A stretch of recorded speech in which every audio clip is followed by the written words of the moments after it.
Welcome back. I bet you're exhausted. Come on in, my husband's voice greeted me as we approached our doorstep. But before I could step inside, my mother-in-law intercepted, blocking my path with a rigid stance. Jennifer, could you run a quick errand for us? It's just a small shopping trip. After all, you're the daughter-in-law. With a curt nod, she handed me a list, the door closing firmly behind her. I'm Jennifer, a 25-year-old housewife, married to David for 2 years now. Once upon a time, I had a long-term boyfriend. We met in middle school, and our romance endured through high school and college, a solid 5 years.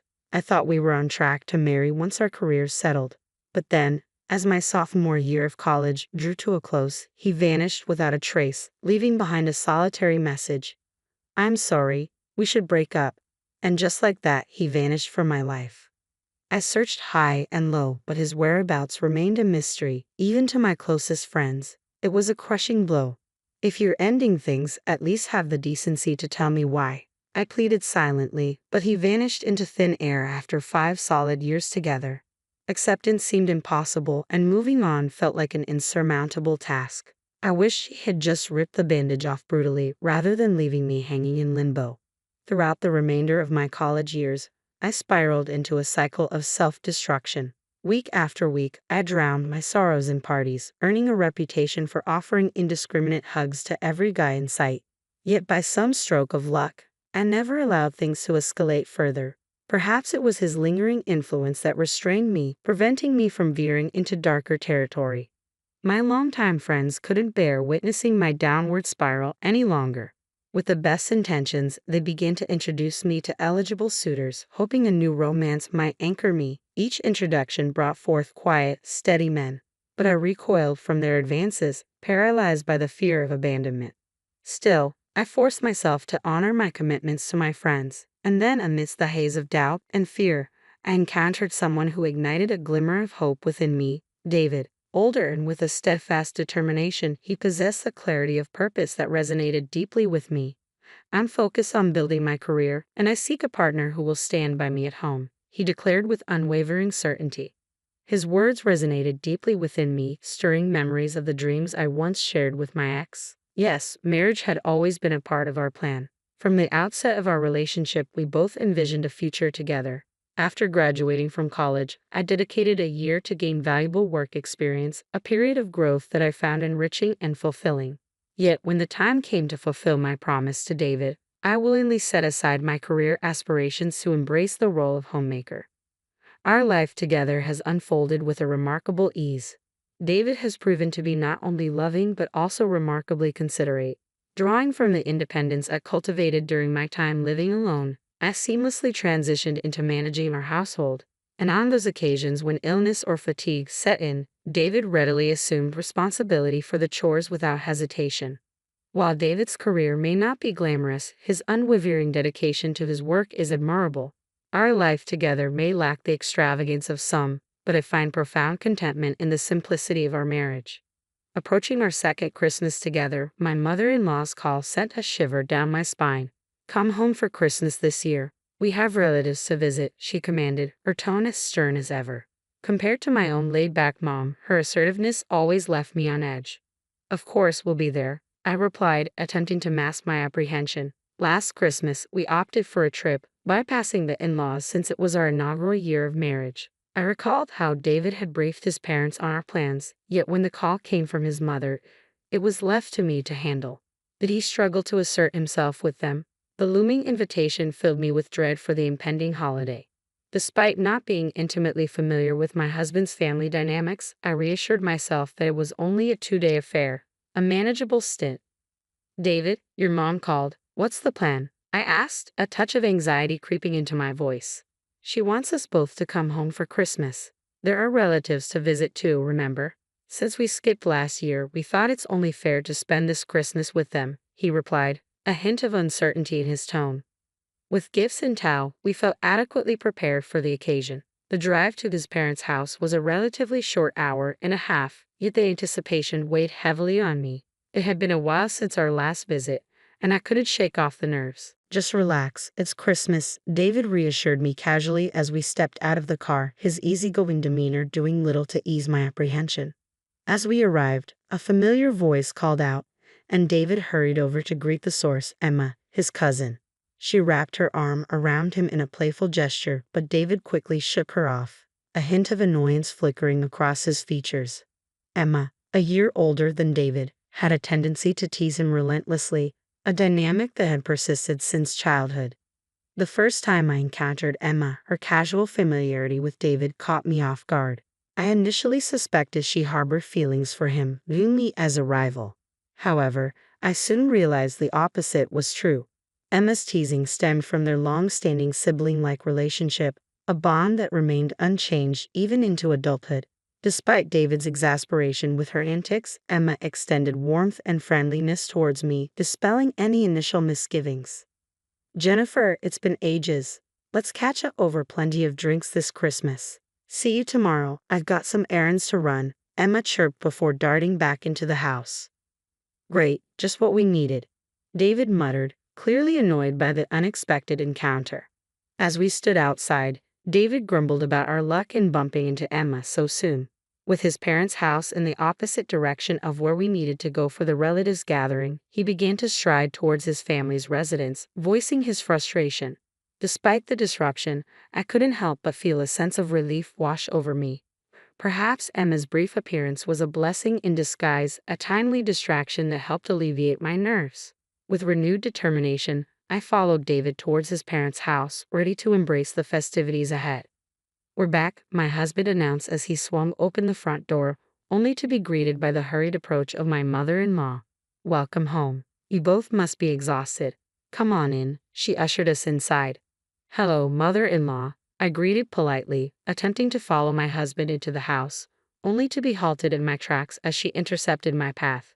"Jennifer, could you run a quick errand for us? It's just a small shopping trip." "Naturally, as the daughter-in-law, it falls to you," she declared, thrusting a list into my hands before abruptly shutting the door behind us. Surveying the extensive list she had given me, I couldn't help but feel overwhelmed. It was a laundry list of items ranging from everyday essentials like olive oil and vinegar to more extravagant fare like baguettes, drinks, fruits, and even luxury items such as steak and lobster. Clearly, this shopping trip was no small endeavor. I've only visited my in-laws a handful of times and I'm completely unfamiliar with the area. This is quite a hefty list, isn't it? How am I expected to manage carrying all of this on my own? And what about the expenses? It's utterly unreasonable to assume I'll foot the bill for everything. As my husband, who must have overheard the exchange, remains conspicuously absent, I can't help but feel a wave of frustration wash over me. "Hey David, aren't you going to help out?" I call out, standing bewildered outside, awaiting his assistance. Yet to my dismay, all I hear is laughter emanating from within the house. "Ah, I see how it is. I'm being disregarded," I mutter to myself, refusing to be relegated to the role of a mere housekeeper on Christmas. Frustrated by my mother-in-law's blatant demands and my husband's indifference, I make the decision to leave, driving back home in a fit of anger. Determined to salvage what's left of the holiday, I procure food and drinks for a relaxing Christmas at home. However, as I settle in with a beer, I'm startled by an unfamiliar sound emanating from my husband's belongings. Fuming with anger towards my mother-in-law, I stormed off, driving home with my husband's luggage stowed in the car. Among his belongings was his phone, which began incessantly ringing, prompting my curiosity. I had never felt the need to snoop through his phone before, but now, I couldn't resist the temptation to glance at the caller ID. It was a woman's name. As I stood frozen, the call ended and a message notification appeared. With the messages displayed on the screen, I read a series of short sentences that pierced through me. "David, when are you coming back from the in-laws? I'm feeling jealous being here without you. I've put off seeing you for Christmas, but make sure to come to me as soon as you return." My heart sank as the reality dawned on me. My husband was cheating. In that moment, any warmth I felt towards him turned to ice.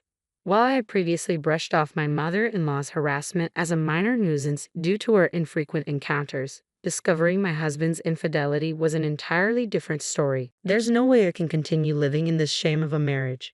With a sense of urgency, I attempted to unlock his phone, and to my disbelief, the password was my own birthday. Using my own birthday to secure a phone he's using to communicate with his mistress. The audacity. Swiftly, I gathered evidence of his affair. There was no need for a private investigator. His phone held all the damning proof I required. The exchange of messages and the contents of his photo folders painted a damning picture of his infidelity. Now, faced with the reality of his betrayal, I contemplated my next move. In a moment of boldness, I seized his phone and composed a message to his mistress. My wife has gone back to her parents' house after a disagreement, so we have the opportunity to spend Christmas together. Come over, I typed, pretending to be him. Almost immediately, her reply came through. I swiftly responded with our address and awaited her arrival. She promised to be there within an hour, and true to her word, the doorbell rang just 30 minutes later. That was remarkably fast. As I swung open the door, I was met with the unexpected sight of my husband, father-in-law, and mother-in-law standing before me, their expressions betraying a sense of dejection. "Oh, we're back." My mother-in-law's voice carried a somber tone as she and my husband exchanged glances. "What happened to you two?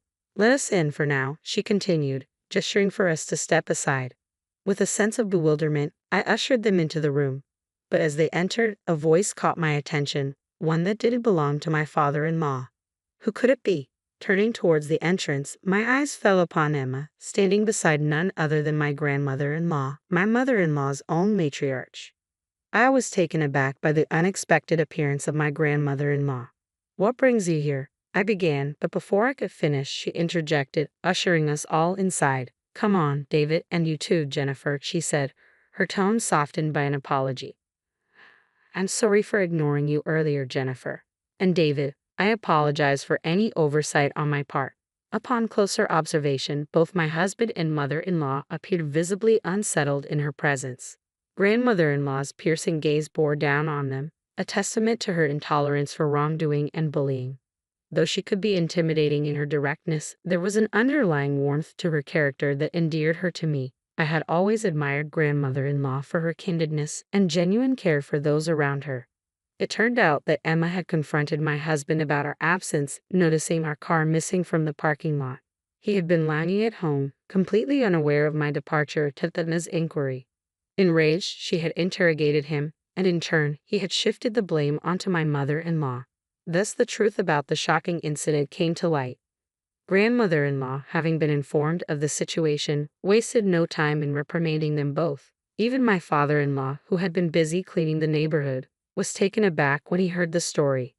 Meanwhile, I had intentionally turned off my phone, rendering myself unreachable. Concerned for my whereabouts, they had hurried home to find me. As we discussed the unfolding events, the doorbell interrupted our conversation once more. Unsurprisingly, it was her standing on the other side. "Emma, could you please answer the door?" I called out, and in response, there was a sudden commotion followed by voices in dispute. As I observed, my husband's complexion turned pale, signaling the arrival of an unexpected guest. The tension in the room escalated, and I struggled to suppress a rising sense of amusement. The situation reached its climax as the woman my husband believed he had invited attempted to flee, only to be intercepted by Emma and ushered into the room. A collective gasp echoed through the room as everyone laid eyes on her. I too was taken aback, not just by her presence but by her attire, a frilly headpiece and a fluttering miniskirt, resembling that of a maid's uniform. In that moment, the realization dawned on me. Was my husband involved with someone like her? The woman, under the impression that she had been invited by my husband, stood in shock, confronted by a room full of adults. "David, what's happening?" I demanded, my voice tinged with a mix of disbelief and frustration. David hesitated before reluctantly explaining, "Well, you see, this girl is, your mistress, right?" "What? How did you find out?" the mistress exclaimed, her face flushing with embarrassment as she glanced nervously between us. "Yeah, because I saw your phone. I gathered plenty of evidence from photos to messages." "I know everything," I interjected, my tone firm and unwavering. At this revelation, the mistress let out a panicked cry, pleading for help from both David and my mother-in-law. The unexpected plea for assistance from my mother-in-law left me stunned, raising more questions than answers. What ensued was sheer chaos. Emma and I grilled my husband about the affair, while my father-in-law and grandmother-in-law sternly questioned my mother-in-law about her mistreatment of me. It was made abundantly clear to all three that their actions were utterly unacceptable, and my mother-in-law was especially condemned for condoning the affair. The most shocking revelation was how my husband came to know the maid. Strangely enough, it was my mother-in-law who played a pivotal role in their encounter.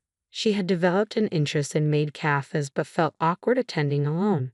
So she enlisted my husband as her companion. They bonded over their shared enjoyment of the performances and began frequenting the cafes together, eventually leading to the affair. What baffled me even more was my mother-in-law's apparent fondness for the mistress and her willingness to turn a blind eye to the affair. I couldn't understand why she would allow her son's infidelity to continue unchecked, especially given the distress it caused me. With the holiday season looming, my husband and I made the difficult decision to divorce before Christmas. It was a choice mirrored by my father-in-law and mother-in-law, who also opted to end their marriage during their time at our place, witnessing 2 divorces in one go. As the proceedings unfolded, the mistress trembled visibly, her demeanor reflecting a mixture of fear and uncertainty. Under Emma's watchful gaze and stern tone, she seemed to shrink with trepidation. Perhaps the notion of marriage had become a source of trauma for her. But that was no longer my concern. After reaching a settlement with my husband, the mistress, and even my mother-in-law, I reclaimed my freedom as a single woman once more. I secured a job and embraced the newfound sense of independence that came with it. Life was good, and I relished the opportunity to chart my own course forward. After the divorce, something unexpected occurred in my life. Emma and I had developed a close bond and become drinking buddies. Today, we plan to go bar hopping together once more. As I made my way to our meeting spot, I noticed someone standing beside Emma. Could that be Emma's boyfriend? Approaching them, the man turned around, and I was stunned. It was my ex-boyfriend, the one who had vanished without a trace. He seemed equally taken aback to see me. "Emma, I'm sorry, but I have to go," I stammered, feeling the surge of emotions welling up inside me. "What? Jennifer, why?" Emma protested, clearly confused by my sudden departure. Without hesitation, I began to run, my ex calling out after me, "Jennifer, wait, let's talk." But I couldn't stop, the rush of emotions propelling me forward, away from the ghosts of my past. At last, the truth from the past came to light. It turned out that my ex-boyfriend's family had endured a string of hardships. His grandmother battled dementia, his father's business collapsed, and his mother suffered from exhaustion due to caregiving responsibilities. Eventually, they had relocated to the countryside to seek refuge with relatives. While his grandmother had since passed away, things had gradually settled down for them. He expressed regret for not having the courage to confide in me about their family struggles earlier. "I understand now, but you should have told me," I responded, acknowledging the difficulty he had faced. Although it was in the past, learning the truth brought a sense of closure and understanding. But the surprises didn't end there. By a twist of fate, I discovered that my ex-boyfriend now worked at the same place as Emma, and they even shared the same shift today.